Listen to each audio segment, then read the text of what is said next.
Welcome, everybody.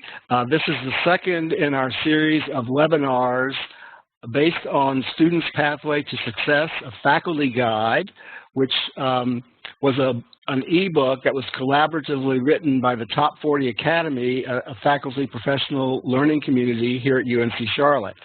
My name is Sam Adaman, and I'll be the host for today's webinar. A few housekeeping items before we get started and I introduce our speaker. First, if you have any sound problems, just click on the audio button to run the audio wizard. If you have any other technical issues, please call WebEx support at the number there on the screen, 866-229-3239. And if you need to leave temporarily, just click in the emoticons menu below the list of names and use that coffee cup button to let us know that you've stepped away temporarily. So if you have any questions, if you'd like to ask any questions, you can click the hand raise icon if you want to ask them via your microphone. Or at any time, you can type in any comments or questions into the chat. And really, at this point, could I just get everyone who's attending today to type into the chat, just tell us what department you're in and where you're logging in from today. So if you would just type that into the chat and make sure to send it to all participants, that would be nice, just to know where everyone is. And then finally, we are recording this morning, today's session, and I will be sending a link later, next week for sure. So the chapter today is on constructing a course syllabus, and our presenter is Pedram Leiliabady from the Department of Physics and Optical Science. So everyone, please welcome Pedram. Good morning. Sam, this is a sound check. Can you hear me okay? Yes, we can hear you fine. Perfect. Good morning once again, and thank you very much for putting up with me for the next 30 minutes or so. Today's talk is on constructing a syllabus. This talk is based on the document that Sam mentioned earlier that was prepared close to a year and a half ago or so, a couple of years ago, I believe. And before I start, I have to give full credit to Randy Haldeman, my partner in crime in putting this document together, who did the majority of put in the majority of the effort to put the document together, and I do thank him for that. Unfortunately, he's out of town, and you have to deal with the emergency stand-in, who's me. So I'll try to do justice to the wonderful document that Randy put together.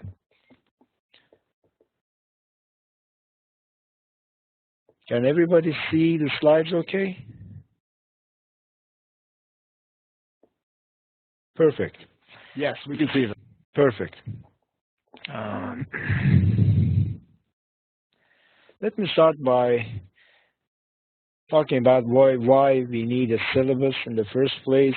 The most important points are that it sets the tone for the course.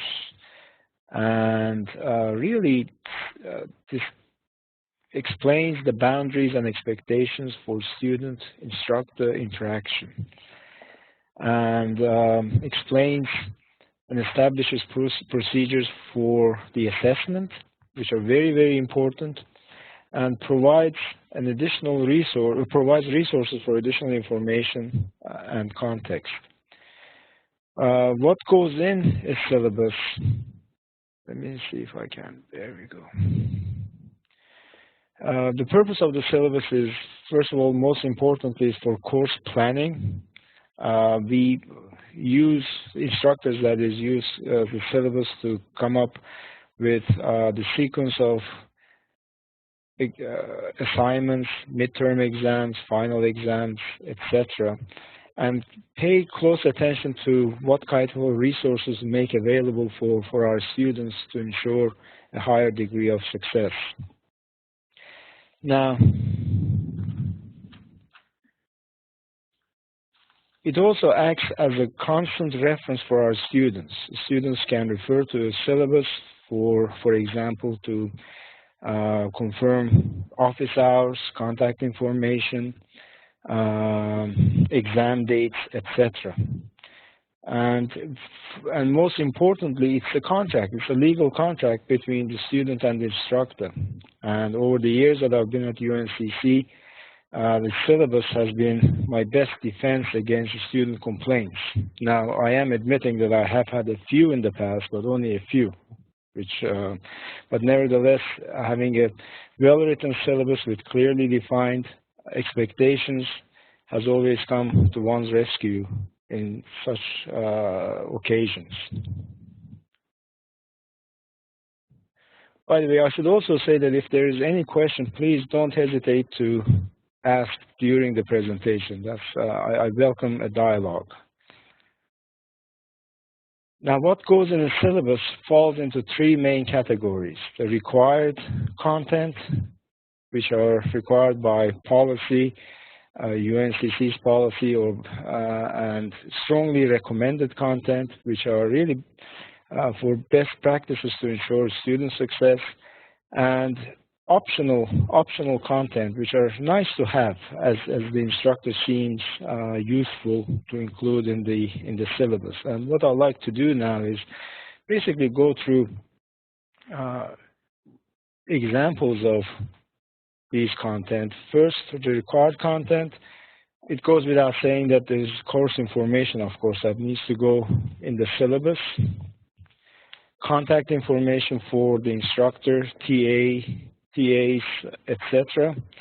And a course description. Now, course description is something that you have to make sure correlates with what is in the catalog.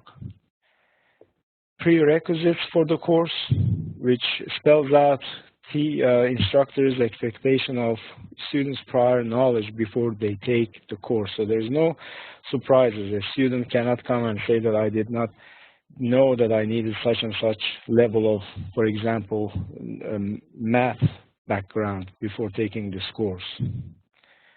Course content, assignment and exams, the dates, grading policy, and of course the required text and any other online platforms that the instructor requires for the course. What I have on the next slide is, the next few slides rather, is excerpts from one of my syllabi. This is a Physics for Science and Engineering, a 2000 level course that we teach our engineers, primarily engineering students. And as you can see, there's the course information as far as the place, location, time of the lectures, my contact information, course meeting times, and the office hour times when the students can drop by and see me in my office. There is also course description, which is a copy of what is in the catalog, and prerequisites.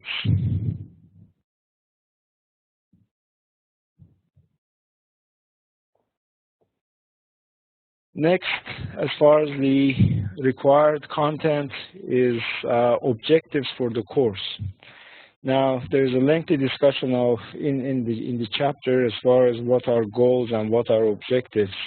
Let me summarize by saying that objectives are measurable, observable behavior, knowledge, or skill that can be directly observed and assessed.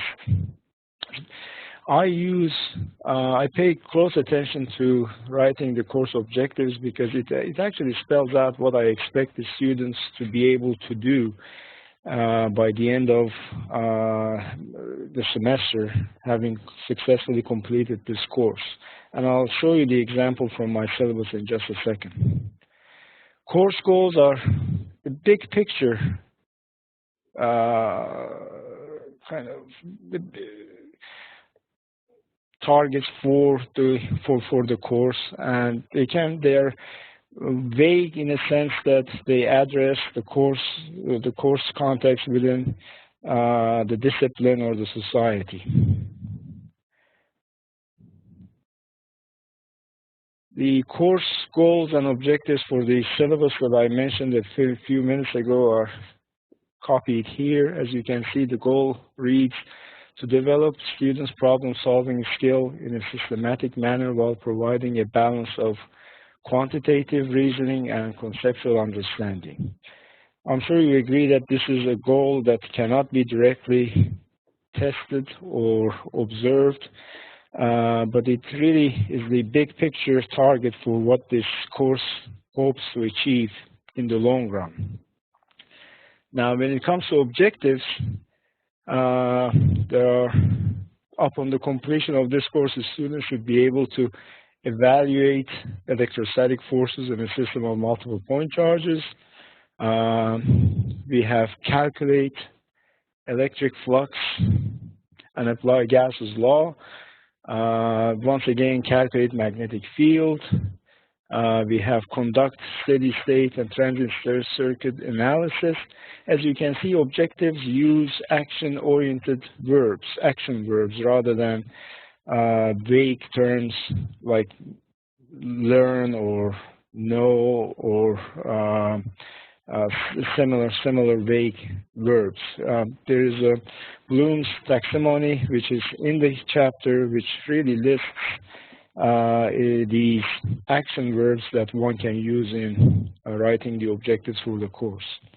And of course, having the objectives kind of in a bullet form like this, I have them numbered, and also assist students in knowing what is going to be, how they're going to be assessed as far as their what they've learned in the course, or what skills they've developed come midterm exams or the final exam. I do apologize for the small print here. I did my best to enlarge it as much as I can, but I wasn't able to. But what I'm trying to get at here is that one of the most important required content for the syllabus is the grading policy and how the exams are, what exams you're going to administer during the semester. Of course, there's final exam, and it's up to you to determine how many midterms you're going to give. And it really goes back to how often you like to provide feedback to your students as far as their ongoing progress in the course. In this particular course, we have 3 midterms and 1 final exam, and the grading policy is clearly spelled out. And the grading scale is also spelled out at the bottom here. It's very important that this is clearly spelled out, that there is no ambiguity as far as what exams are weighed by how much, etc.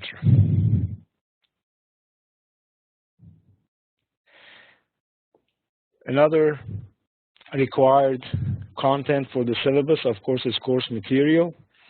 Again, for the physics course that I mentioned, we have a text. It's important to write down the ISBN number. That takes away any confusion. And we also have an online management tool requirement for this course, which is spelled out here. This is a brief description of what is required, and that's really sufficient. Keeping things brief and in kind of bulletized form really does help the students, in my opinion, to navigate their way through the syllabus. The next category was recommended content. Not required, but definitely recommended to ensure a higher degree of student success. Course schedule or a reference to course schedule where the student can find it. Any course policies, additional course requirements, and of course, reference to disability accommodations, student code of academic integrity, and any other general university policies that you think might be helpful in improving the interaction between yourself and the students, your students. The course schedule, this is an example of one of my course schedules. It's once again, I've tried to make it as easy to read for the student as possible, mentioning the week, which chapter of the text, which sections, and a reference to video lectures that I post on Canvas. Midterm exams are clearly mentioned in red, in bold, so that there is no I missed the midterm because I wasn't sure when it was type argument. And of course, mentioning the final exam is always good. Although it's usually does send information regarding final exam directly to students, nevertheless, I like to mention it in my syllabus. Any additional requirements that that you deem useful to include? For example, I do emphasize that the students have the responsibility to study the concepts and the text before each class. And I explicitly mention what I will be doing in each class, which is really do applications and examples of such concepts. If you're using Canvas, reference to Canvas and really how you would like the students to proceed as far as learning the subject matters. I mean, in my case, study the course syllabus schedule and then proceed by reviewing lecture notes, viewing any lecture videos, attempt practice problems, and in that order would ensure, in my opinion, ensures the best success for my students. And I do mention it in the class as well, and or in my online communication with the students, that's the order that would best serve their interest. Self-assessment is an important parameter that we pay attention to, and we give ample opportunity for students to do practice problems and be graded on them, not for their grade, but practice problems are graded as means of self-assessment. And again, it's up to the instructor to decide how often and what type of self-assessments to administer to the students.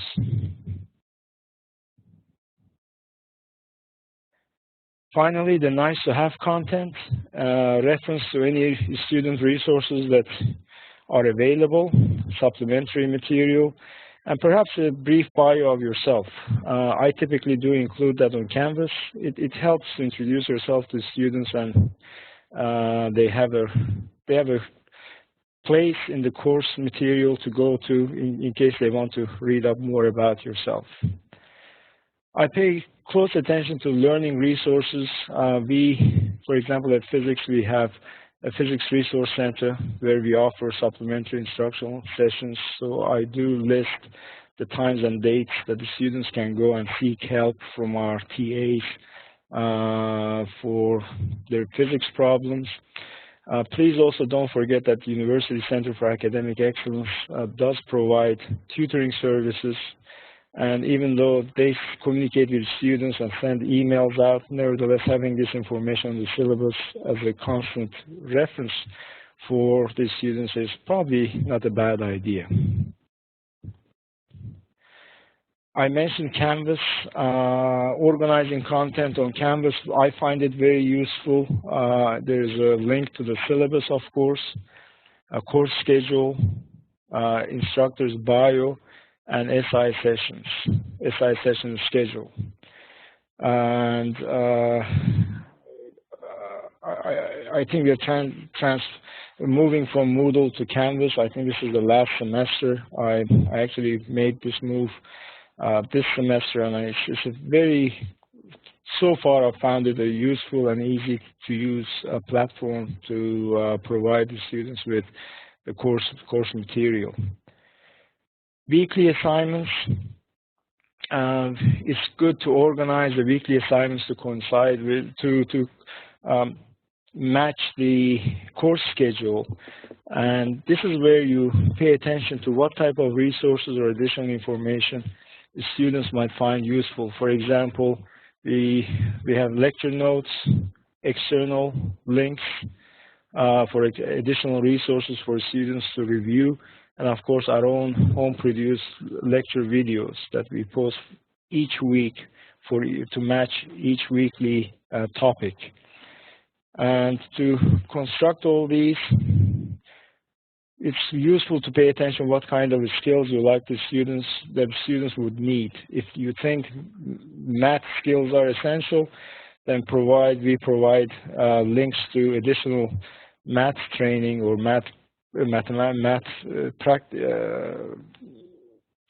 practice assignments.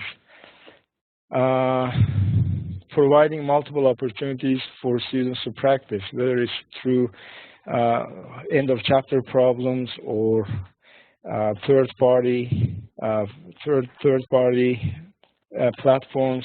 It's up to the instructor to decide what is appropriate for the course that you're providing. How to provide timely feedback, whether it's through midterm exams, weekly quizzes, whatever, but that really goes in, is spelled out in the syllabus and then goes in Canvas in the schedule, and where students can find supplementary help. Oftentimes, this is very useful, and in physics, we found that the students who do rely on or do attend supplementary instruction sessions typically score half to 1 letter grade higher than the rest of the students. Good practices: be as brief as possible. Organize information. These go without saying, I suppose. Use of headings, highlighting information, avoiding information clutter.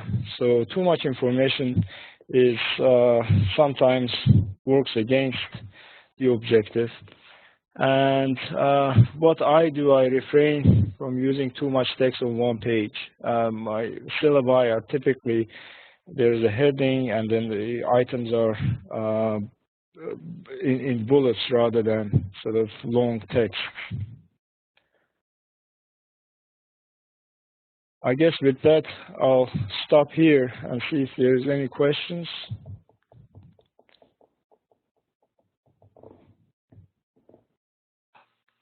So if you have any questions and you'd like to ask them using your microphone, please do, or you can just type them into the chat.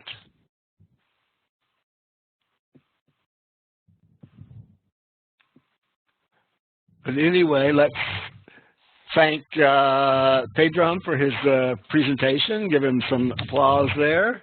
Thank you.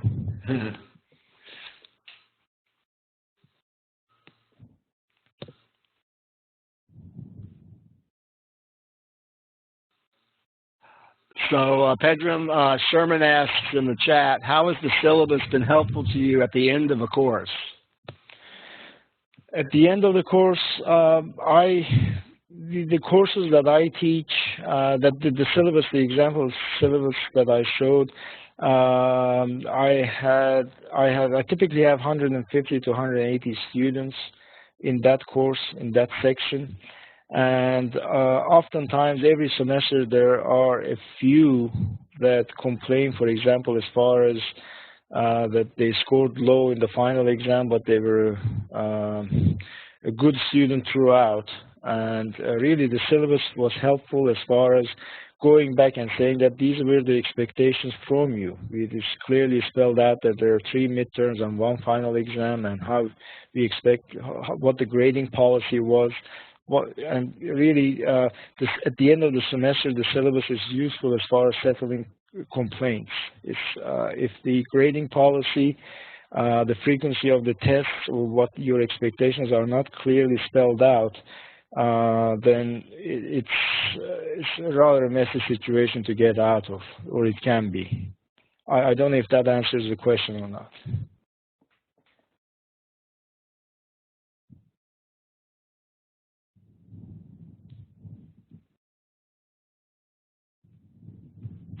So are there, we still have time if there are any additional questions.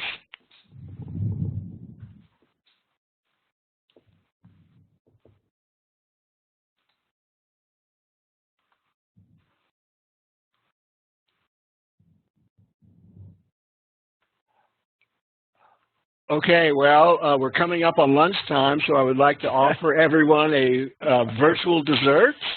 If you want to maybe type into chat, which is your favorite, please do.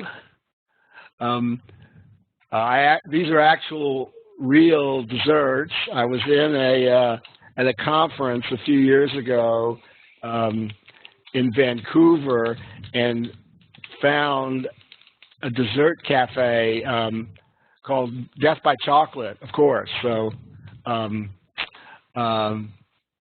so again, I just offer you some desserts to get you ready for the weekend.